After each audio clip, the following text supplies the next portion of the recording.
आज हम इस वीडियो में मॉस्टरवर्स के फीचर के बारे में बात करने वाले कि मॉस्टरवर्स के फीचर में हमें कौन कौन सी नई मूवीज़ देखने को मिलेंगी, मोनार्क लेगेसी और मॉस्टर्स का सीज़न 2 कब आएगा और साथ में मॉस्टरवर्स की ओर से क्या कुछ नई एनिमेटेड सीरीज़ आने वाली है नहीं, इन सब के बारे में हम इस वीडियो में बात करने वाले हैं। बिना किसी के वीडियो को शुरू करते हैं और आपको बता दूँ कि ये वीडियो एंड तक पूरा देखना, आपको नई अमेजिंग चीज़ें भी बताऊँगा मैं इस वीडियो में। हाँ, अगर आप मॉस्टरवर्स के फैन हो तो आप मेरे चैनल सब्सक्राइब और मेरे बैक एंड दबा कर रखो ताकि आपको मॉस्टरवर्स से जुड़े नए अपडेट्स सबसे पहले मिलते रहे। बिना किसी देखिए अब वीडियो को शुरू करते हैं। मैं आप लोगों को एक और बात बताना चाहता हूँ, Godzilla x continue empire movie super duper hit हो चुकी है, इसलिए हमें अगली मूवी अब हम बहुत जल्द देखने को मिल सकती है।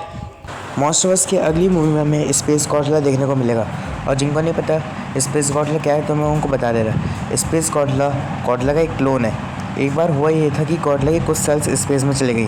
और वो सेल्स फिर ब्लैक होल में जा टकराई, जिससे एक गॉडजिला क्लोन जन्म ले गया और फिर वो धरती पर आया था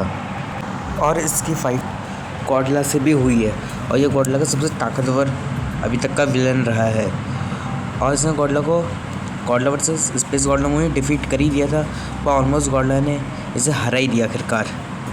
आप नोटिस कर सकते हो कि इसकी पीठ पर क्रिस्टल्स भी हैं और ये क्रिस्टल्स इसको सुपर पावर प्रोवाइड करते हैं और ऐसे ही क्रिस्टल्स हमने ठीक Godzilla x continue empire movie में भी देखे थे, यानी कि इससे हमें पता चलता है कि स्पेस गॉडजिला मॉस्टरवर्स में आ सकता है। अब मैं ये बता देता कैसे आएगा ये स्पेस गॉडजिला मॉस्टरवर्स में। एक बार होलो अर्थ में गॉडजिला ने ऐसे क्रिस्टल से बहुत ज़्यादा रेडिएशन सोख लिया और उसके पास इतनी ज़्यादा सुपर पावर आ गई कि वो इविल गॉडजिला में बदल गया और तभी गॉडजिला कॉन्ग की प्रजाति को उसे हराने के लिए एक साथ आना पड़ा और ये स्पेस गॉडजिला के कारण ही टाइटन वॉर रुका था। फिर गॉडजिला कॉन्ग की प्रजाति ने इसे हरा कर स्पेस में भेज दिया था, उसी तरह जैसे गॉडजिला की सेल्स स्पेस में पहुंच गई, स्पेस में पहुंचते ही स्पेस गॉडजिला में बदल गई थी और उसी तरह अब ये स्पेस गॉडजिला बहुत जल्द मॉस्टरवर्स में वापस आ जाएगा। स्पेस गॉडजिला में गॉडजिला वर्सेस कॉन्ग 3 में हमें दिखाई देगा और उस मूवी में गॉडजिला का मेन रोल होगा, क्योंकि गॉडजिला एक्स कॉन्ग में ये लग रहा था कि कॉन्ग मेन कैरेक्टर और गॉडजिला साइड कैरेक्टर, इसीलिए एरन गिडार्ड ने बताया कि वो गॉडजिला को इमोशनल सीन देना चाहते हैं, इसीलिए अगली मूवी में गॉडजिला का मेन रोल रहेगा। आपको पता है जैसे अवेंजर्स का मेन विलन थानोस था, उसी तरह मॉस्टरवर्स का भी एक मेन विलन होगा और वो मेन विलन है डिस्ट्रॉयर। अगर आपको डिस्ट्रॉयर के बारे में कुछ भी नहीं पता तो आप मेरी पिछली वीडियो देख सकते हैं, मैंने उसमें डिस्ट्रॉयर के बारे में सब कुछ बता रखा है। और मैं आपको बता दूं डिस्ट्रॉयर मॉस्टरवर्स का सबसे खतरनाक विलन है और इसे भी हमने सबसे पहली बार गॉडजिला वर्सेस डिस्ट्रॉयर में ही देखा था। और जब पहली बार गॉडजिला की डिस्ट्रॉयर से मुलाकात हुई तो गॉडजिला ने डिस्ट्रॉयर के लिए एक ही शब्द कहा, इसकी माँ का। डिस्ट्रॉयर सबसे खतरनाक विलन है मॉस्टरवर्स का और डिस्ट्रॉयर ने गॉडजिला की बर्निंग पावर को भी डिफीट कर रखा है।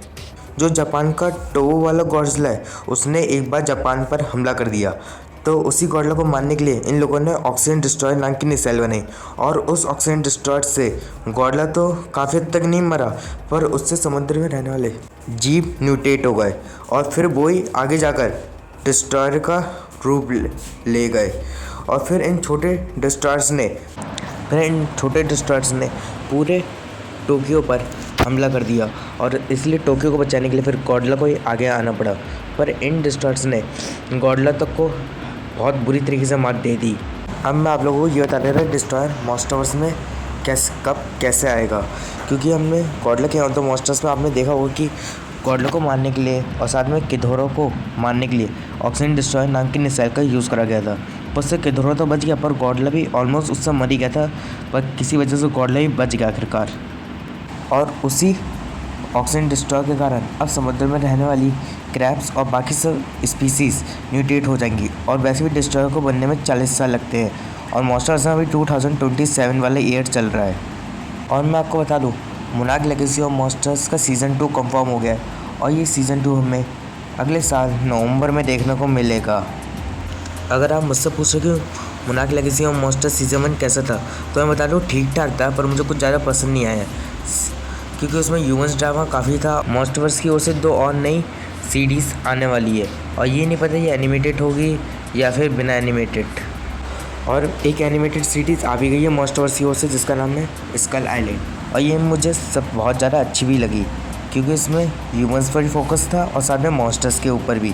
मोनार्क लेगेसी और मॉन्स्टर्स तो सिर्फ ह्यूमंस ही ह्यूमंस दिख रहे थे सबसे ज़्यादा, मॉन्स्टर्स तो कम। मैं अभी तक इस स्कल आइलैंड की एनिमेटेड सीरीज़ को एक्सप्लेन नहीं करा है। अगर आप चाहते हैं कि मैं एक्सप्लेन करूँ तो आप मुझे एक बार के लिए कमेंट में बता देना। ठीक है गाइस, आज के लिए तो इतना ही। अगर आप मॉन्स्टर्स के फैन हो तो मेरे चैनल सब्सक्राइब और बेल आइकन और सारी वीडियो को लाइक करके रखें ताकि आपको मॉन्स्टर्स से जुड़े नए अपडेट्स सबसे पहले मिलते रहे। मैं मिलता हूँ आपसे अगली वीडियो में, तब तक के लिए bye bye. Thank you for watching.